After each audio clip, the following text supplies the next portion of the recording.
पिछले कुछ दिनों से खबरें आई हैं कि तेलंगाना की राजधानी हैदराबाद किस तरह दुनिया की वैक्सीन कैपिटल बन गई है। दुनिया भर में जितनी भी टॉप लैब्स या शीर्ष फार्मा कंपनी होंगी, सबका कोई ना कोई रिश्ता हैदराबाद से है, जो दुनिया भर की दवाओं और वैक्सीन उत्पादन के विशालकाय हब के तौर पर उभरा है। माना जा रहा है कि दुनिया भर में कहीं भी कोरोना वैक्सीन विकसित हो जाए, लेकिन उसका बड़े पैमाने पर उत्पादन हैदराबाद की कंपनियां ही करेंगी। दुनिया भर की 60% वैक्सीन का उत्पादन भारत में होता है और भारत में हैदराबाद में।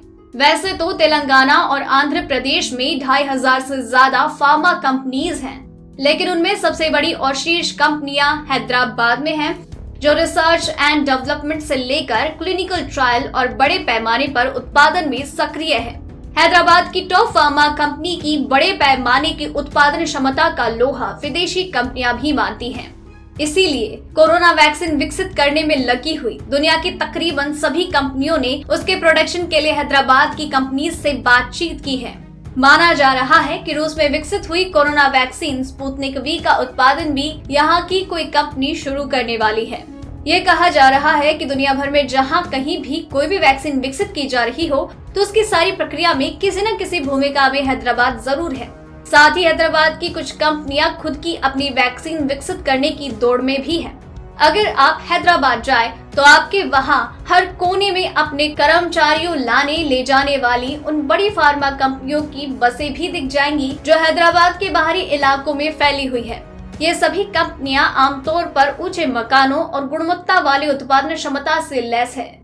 दुनिया भर में अब माना जाने लगा है कि केवल भारत और चीन की दवा कंपनियां ही उत्पादन क्षमता में सबसे आगे है। हैदराबाद की कंपनी बायोटेक की कोरोना वैक्सीन कोवैक्सीन की खासी चर्चाएं हम सुनते रहे हैं।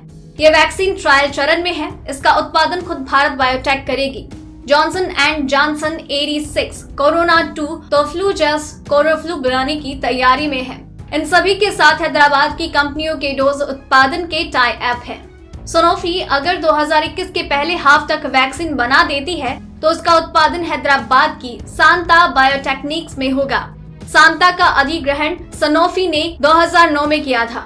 वहीं हैदराबाद की एक और कंपनी बायोलॉजिकल ई लिमिटेड का tie up Baylor college of medicine Texas से है, जो खुद वैक्सीन विकसित कर रही है।